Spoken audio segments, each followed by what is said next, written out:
Welcome back, guys. In this video, we're still talking about the extreme value theorem. I'm going to work some more examples for you, and these examples are a little bit more advanced than the last one. The last one we had a polynomial function, so it was pretty easy to factor. There wasn't a lot going on, but it was a really good example of how the technique works. We're going to do more advanced problems now, maybe involving some trig functions, exponential functions, and logarithmic functions that make the algebra a little bit more challenging. But conceptually, the big picture is still the same. If I want to find the absolute extrema of some function on a closed interval, the first thing I need to do is find the critical values of the function, at least those that are on the interval. I want all the critical values on the interior, because those are places where we might have an absolute, or we might have an absolute min or an absolute max, or a relative min or a relative max. So we find the critical values first. Then once we have those critical values, we find the y values that go with them, and then we find the y values at the endpoints. The largest y value is your absolute max, and the smallest y value is your absolute min. So let's look at this function. We've got some trig functions here. The first thing we want to do is find the critical points. Critical points or critical values or critical numbers, they all mean the same thing. And we're looking for the critical points on the interior of this interval from 0 to 2. I said 0 to 2. I meant 0 to 2 pi. Okay. Now remember how that works. Those are places where the derivative might be 0 or the derivative is undefined. So you've got to compute the derivative first, then take the derivative, set it equal to 0, and solve for x. And then you have to look at your derivative and say to yourself, are there any x values for which the derivative is undefined? If there are, and those x values are in the domain, that could be, or those are critical values too. So we're considering this question, are there any x values for which the derivative is undefined?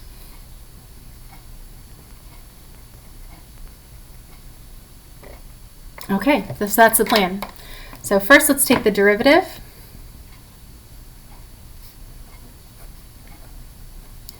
Now remember, with sine squared x, what that really means is we're taking sine of x and we're squaring it. That's just shorthand that we use to say take sine of x and square it, because we don't want to put the 2 over here.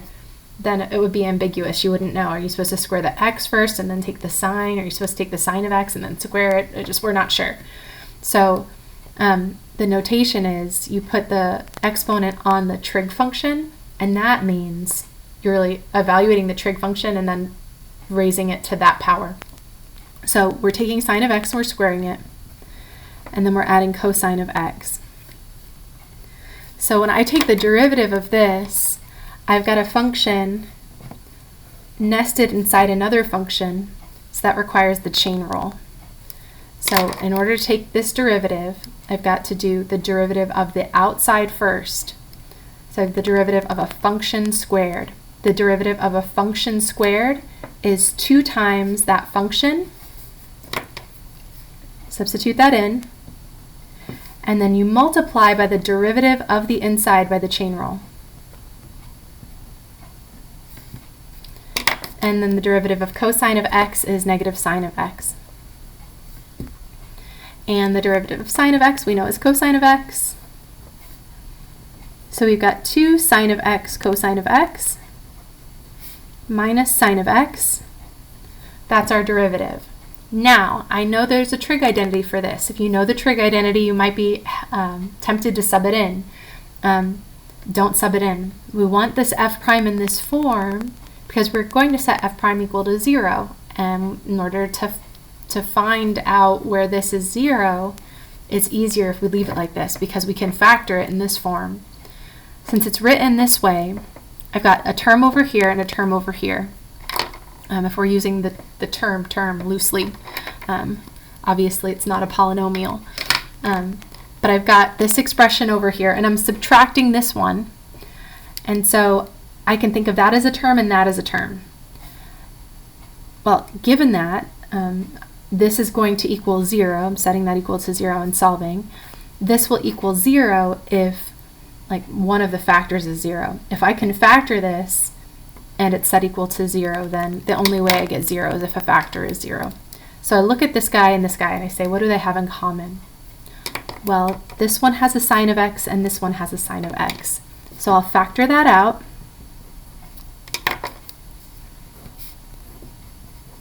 And then I ask myself, sine of x times what gives me my first term?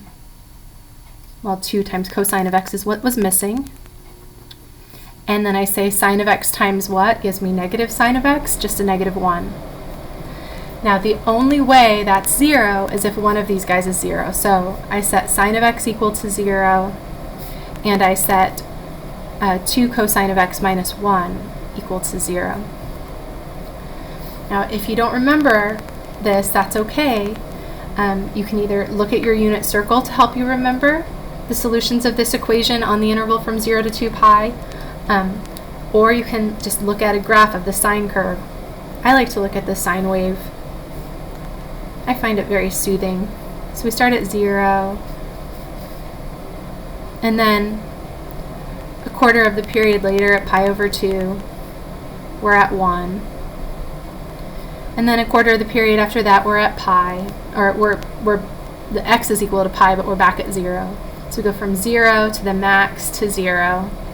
Then we go to the min, then back to 0. And that's our sine function. It repeats over and over and over again. Now, we're looking for places where this is 0 and this is 0. But really, we're looking for solutions on the interval from 0 to 2 pi. And we actually don't care too much about 0 and 2 pi. We're just looking for the critical points on the interior of the interval, because we're going to evaluate the function at the endpoints anyway. So the only x value where the y values on the sine graph is 0 on the interval from 0 to 2 pi is that one. I know it's also 0 over there and there, but that's 0 and 2 pi. Those are the endpoints of our interval, so those are already taken care of. So I'm solving this equation on the interval from 0 to 2 pi. So that means that x must be pi. That's a critical point. Now I want to do the same thing with this. So I'll add 1 to both sides. Divide both sides by 2. And we get cosine of x equals 1/2. Now this is one where you can draw a graph if you want to, but I think it makes more sense to draw some triangles in the xy plane.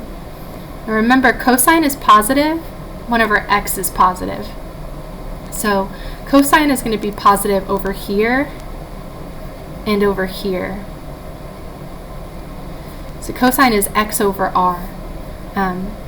So if this is my angle, cosine is 1/2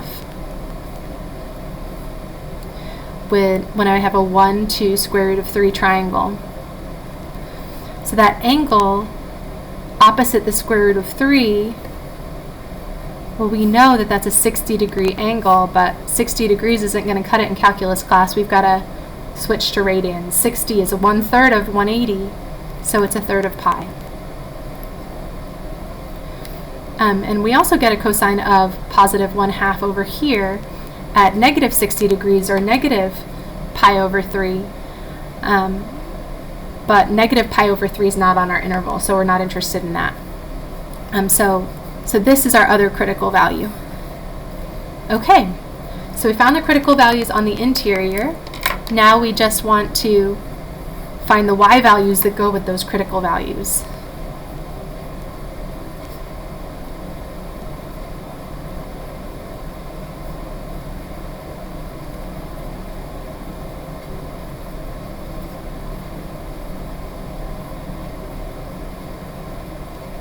Or in other words, you're going to find f of pi and f of pi over 3.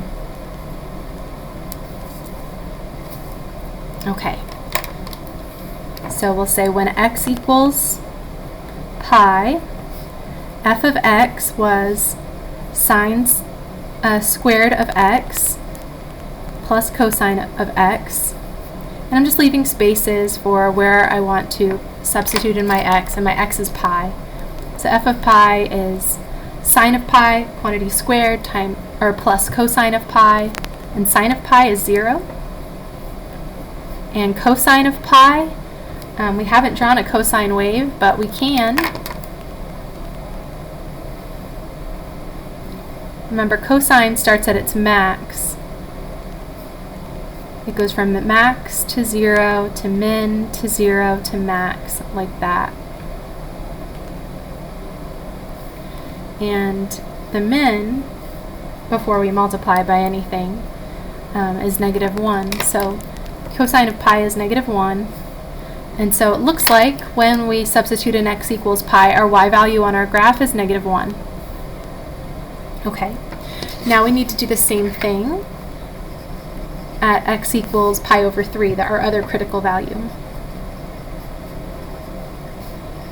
So the y value there is sine of pi over 3 squared plus cosine of pi over 3.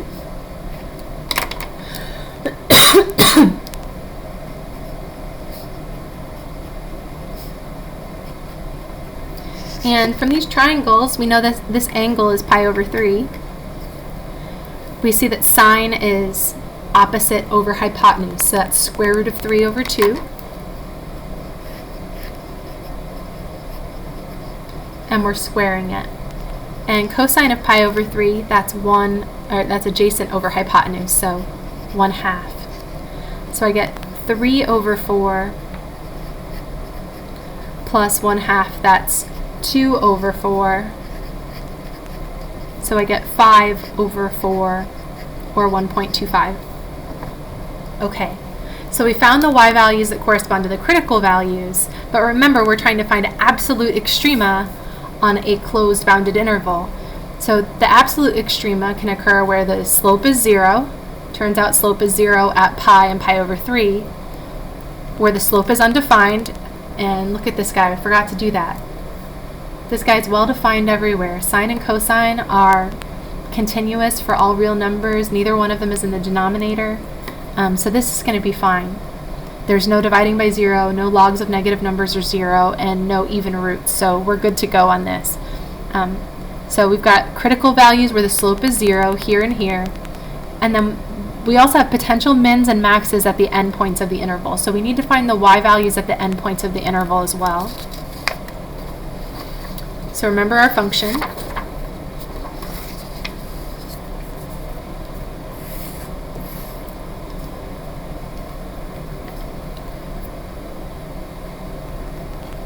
F of x is sine squared x, which is the same as sine of x squared, plus cosine of x.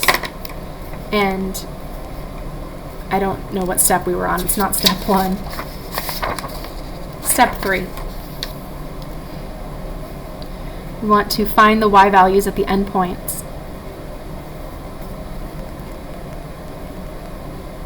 On the endpoints of the interval.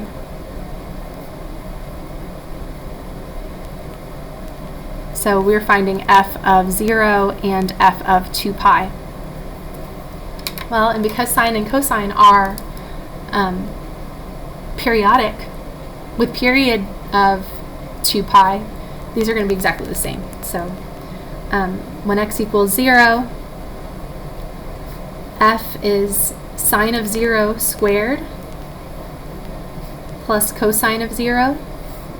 We just drew our graph. Sine starts at 0, cosine starts at 1, so we get 1 there. And then at 2 pi, this function repeats, so we get sine of 2 pi, which is 0 squared, plus cosine of 2 pi, which is 1 squared. So we get 0 plus 1 again, and we get 1. So the largest y value on our list of y values, those from the critical values and the y values at the endpoints, that's the absolute max. And the absolute min is the smallest y value on the list. So here's our list. We've got f of 0 is 1, f of 2 pi is also 1. We had f of pi, and f of pi over 3. And let me look at my values over here. Oops. I flipped over the page because I was recycling or reusing something. Excuse me. Promise I'm not sick. I'm just hoarse from talking to myself at my living room, giving lectures to my dining room table. When x is pi, the y value is -1, and when x is pi over 3, the y is 1.25. So 1.25 and 1. Is that right? -1. Sorry. So this time, the absolute min and the absolute max occur on the interior of the interval. So the smallest y value right there is our absolute min, and the largest y value is the absolute max. And let's graph it just to get a visual on this. They're saying I've got this function f of x. Turns out to be sine squared x plus cosine of x. And at x equals 0, y is 1 for this function. And at x equals 2 pi, y is 1. And when x equals pi, y is -1. And we have a 0 slope. And when x equals pi over 3, so a third of pi, so if I took this and I split it into 3 equal pieces, a third of pi, the y value is 1.25. So this is not to scale, but I'll say it looks like that. Now it has 0 slope there. So what does that mean? Well, I think that means my graph is going to look like this. Well, and that should have been at the bottom. Who knows how much it's curving? That's for a different section. Okay, but the absolute max is right there. And the absolute min is right there.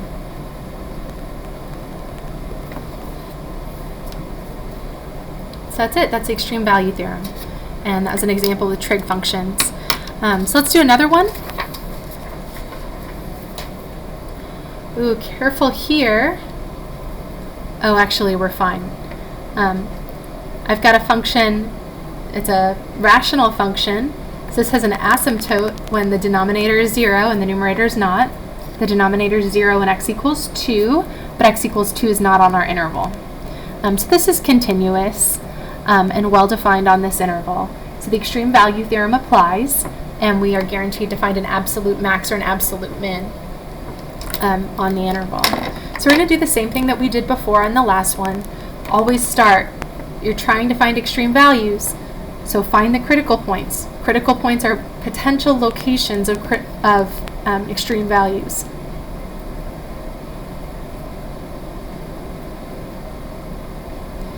And remember how we do that? We find f prime, set f prime equal to 0 and solve for x.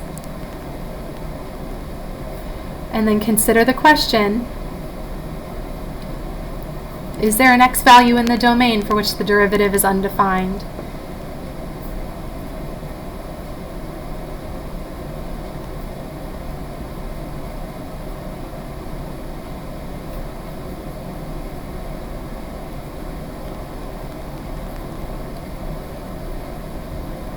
If so, that's a critical value as well.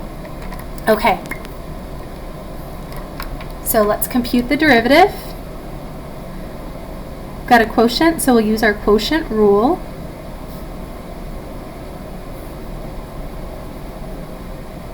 According to the quotient rule, we get low bottom function, d high. Remember that mnemonic? The derivative of low over high, and I know I'm misspelling it, it's just shorter, is low d high minus high d low, whoops, all over low low. And the d is an operator, it applies to what's in front of it. So we've got the bottom function times the derivative of the top function. So that's low d high, Derivative of the top function is 12x. Minus high, just write it down, times d low, derivative of the low function, just 1, divided by low, bottom function squared. So that's our derivative. It's just not simplified. Let's get that out of the way. So let's simplify it. We'll distribute the 12x, and we get 12x squared minus 24x minus 6x squared. All of that's divided by x minus 2 squared. 12x squared minus 6x squared is 6x squared. And we're here now. Okay, so that's our derivative. We need to set the derivative equal to 0 and solve for x. Now, I always want to skip this step, but students tend to want to see it. If I have a fraction, the only way this will be 0 is if the numerator is 0. Now, if you don't believe me, let's just multiply both sides by the least common denominator. And then the denominators reduce, and look what we get. We get the numerator. So if the fraction is 0, the numerator has to be 0. And then we just factor this to get x by itself, factor this to solve for x. So these two terms have a 6x in common. Then I ask myself, 6x times what gives me 6x squared? Just one more x. And 6x times what gives me a negative 24x? It's a negative 4.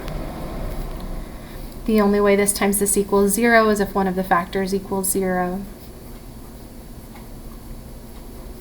So then we just solve for x, we get x equals 0. Solve for x, we get x equals 4. Those are our critical points. Now, we always have to ask ourselves, go back to that derivative, is there any x value for which that's undefined? You might say, yes, there's a denominator. If x equals 2, we'd be dividing by 0. That would be a problem. But two things.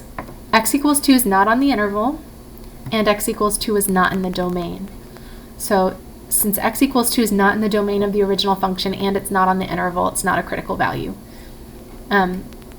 If it's not in the domain, it cannot be a critical value. Even if this interval wasn't here, x equals 2 would not be a critical value. Because we can't have a min or a max on an asymptote. It doesn't make any sense.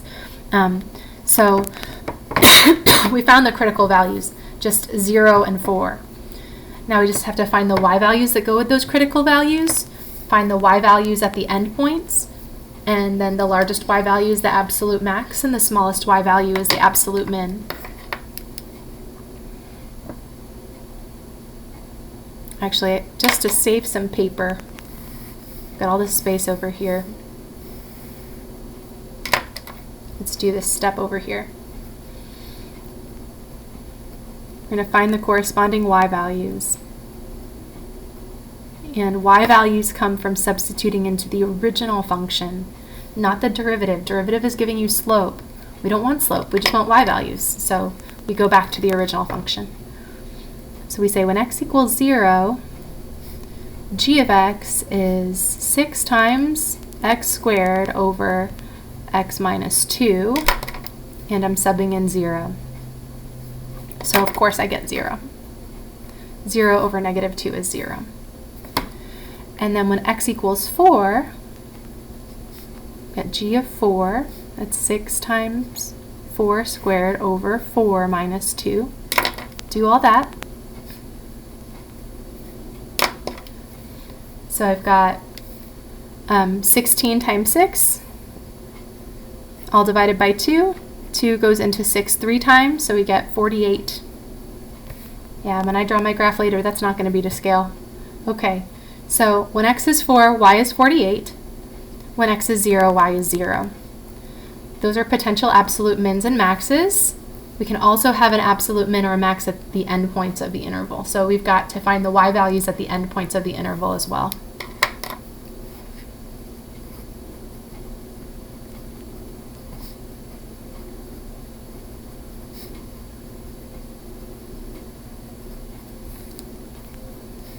endpoints of the interval. So endpoints are x equals -2. When x is -2, g is this. Just replacing all my x's with -2. So we end up with 6 times 4 over -4, which is -6. When x equals 1, that's our other endpoint. Oops. You don't have to use this placeholder notation if you don't want to, but I find a lot of my students really need it. They need to be reminded how function notation works.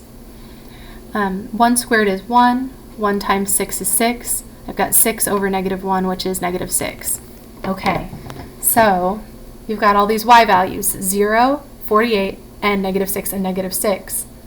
The smallest y value is -6. That's your absolute min. The largest y value is 48. So those are our absolute extrema. So that's your last step. Identify the absolute max and min.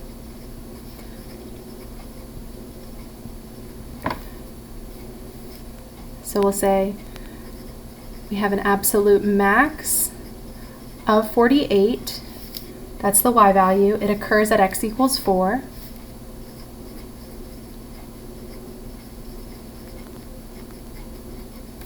And we've got an absolute min of -6, and it occurs at 2 x values, at -2 and 1.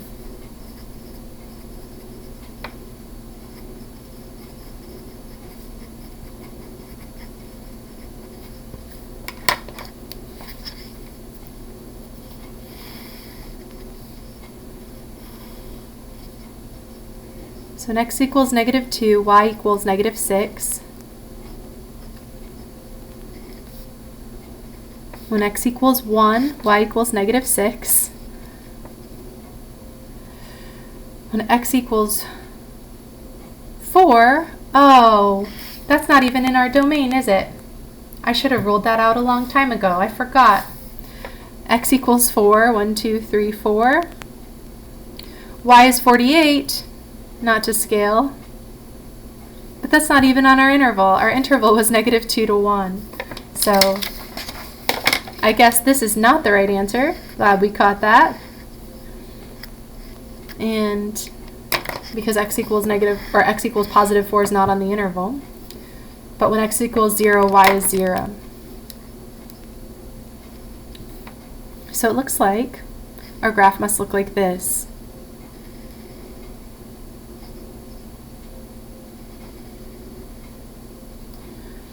Now the original function was g of x equals 6x squared over x minus 2.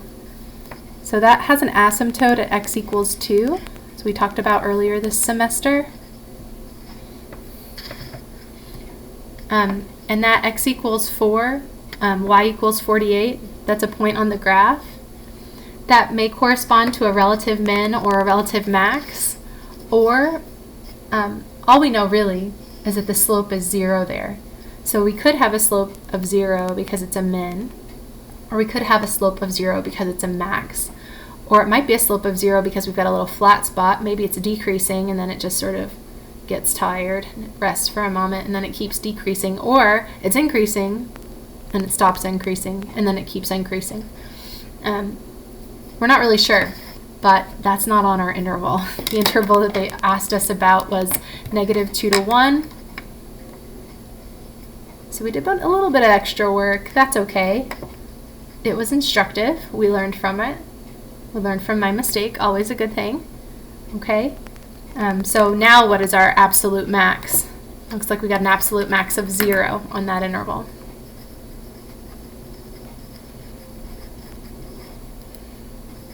And it occurs at x equals 0. The maximum value and the minimum value are y values, and they occur at locations. Those locations are given by the corresponding x values. Okay. And we got one more. Yep, I think that's it. Just one more. Got one with a log in it now. Ooh. Now logs are only well defined when the argument, that's the expression inside the log, is positive. And x is between 1 and 5, so we're good. This is well defined all the time. So this function is well defined on this closed bounded interval. It's a continuous function. So the extreme value theorem applies. We should be able to find an absolute max and an absolute min for this function on this interval. So we'll follow our three-step plan. First, we'll find the critical values by finding f prime, setting f prime equal to 0 and solving for x. And then you also have to think about where f prime is undefined. If there's any x value in the domain of the function for which f prime is undefined, that's a critical value too. And then we want to think about the thing I forgot to do on the last one. I need to think about whether those critical values lie in this interval from 1 to 5. Because those are the only ones we're interested in this time. So we want the critical values, maybe more specific, on that interval from 1 to 5, not including the endpoints. Once we do that, then we'll find the y values there, and then we'll find the y values at the endpoints and see which y values are the largest. Okay, so let's find f prime. Taking the derivative with respect to x of x squared minus 8 natural log of x. The derivative of x squared is 2x by the power rule. Now I've got a constant times a function, so I bring my constant down and I take the derivative of the function. The derivative of natural log of x is 1 over x. So I've got 2x minus 8 over 1 times 1 over x. I multiply straight across and I get 8 over x. And I want to set that equal to 0 and solve for x. Now this looks kind of bad because I've got this rational function here. But if you don't want to deal with rational functions, and I don't blame you if you don't, we should multiply by the LCD to get rid of the rational function. So I'm trying to get rid of that x in the denominator, so I'll multiply both sides by x. Now remember, in this function, x cannot be 0, but x wasn't 0 anyway, so we're good to go. It's fine. Distribute the x, and we'll get 2x squared minus 8 over x times x. The x's will reduce. We're just going to have a negative 8 there, and that equals 0. So add the 8 to both sides, and you get this. Divide both sides by 2, and you get that. And you could have also factored this. That would have worked as well. But since I just had the x squared, I figured I'd just get x squared by itself. Now take the square root of both sides. Don't forget the plus or minus on the side with the number. You get x equals plus or minus square root of 4. So plus or minus 2. Now, x equals negative 2 is not even in the domain of the function, so we can roll that out. Also, x equals negative 2 is not on the interval from 1 to 5.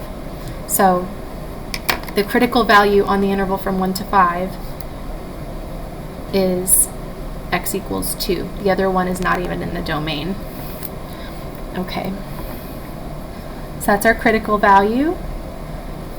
Is there any other x value for which this is undefined? I say yes, it's not defined at 0, but 0 is not in the domain of this, and it's also not on that interval, so we're fine. So we just have the one critical value. So we will evaluate the function at the critical value, because we're trying to find the y value. Remember, trying to find the largest y value and the smallest y value. So I go and I substitute x equals 2 into my function.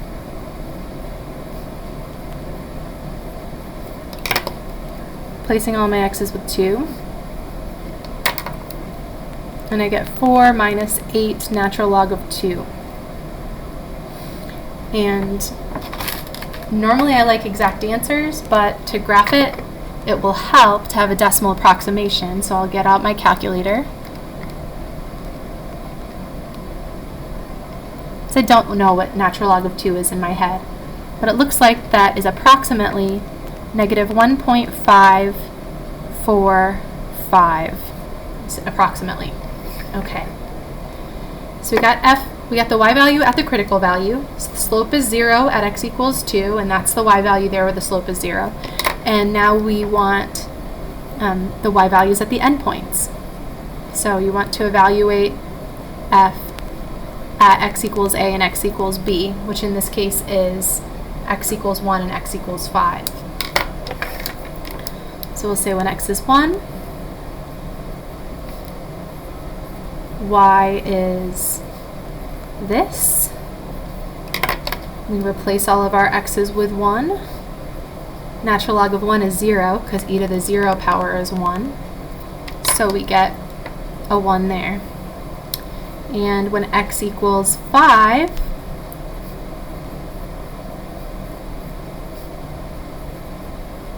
I get this. So that's 25 minus 8 natural log of 5. And let's see what that is approximately.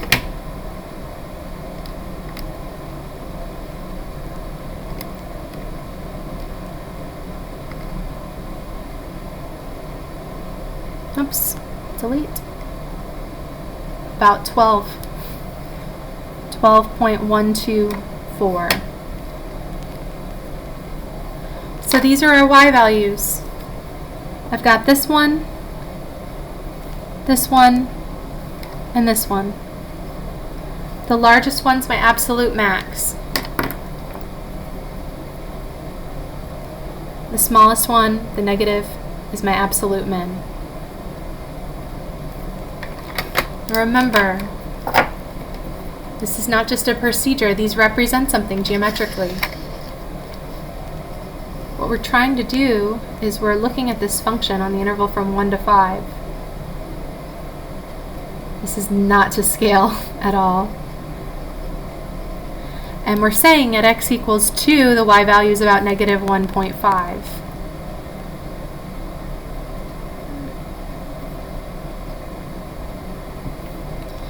And at x equals 1, y equals 1. If that's 1.5, just say that's 1. And at x equals 5, y is 12 point something. So we can just say that's 12, not to scale. And remember, this critical value came from having a 0 slope. So I don't really know what happens in between. But I know that I've got a 0 slope here, and I've got that value there and that value there. So this one is my absolute min. We had the decimal approximation, but if I want an exact answer, what's the true absolute min? It's 4 minus 8 times the natural log of 2. And it occurs at x equals 2. And we've got an absolute max right here. And it's not 12, it's like above 12. The absolute max is actually 25 minus 8 natural log of 5, and that occurs at x equals 5. Okay guys, that's the extreme value theorem. Now remember, the extreme value theorem only works if you have a closed bounded interval here and your function is continuous on that interval. Now, if you have a closed bounded interval and the function's not continuous, you might still have an absolute max or an absolute min, but there are no guarantees. The function has an asymptote. You might have an absolute max or absolute min. There are no guarantees. Same thing is true with this. If that's an open interval, or you're going from negative infinity to infinity, you might get an absolute max or an absolute min, or you might not. But the extreme value theorem says if the function's continuous and this is closed and bounded, you're good to go. You're definitely going to have an absolute max and an absolute min. The way you find it is by finding the critical values of the function on the interior of the interval, find the y values that go with them, find the y values at the endpoints, and then it's really simple. Largest y value is your max and the smallest y value is your min.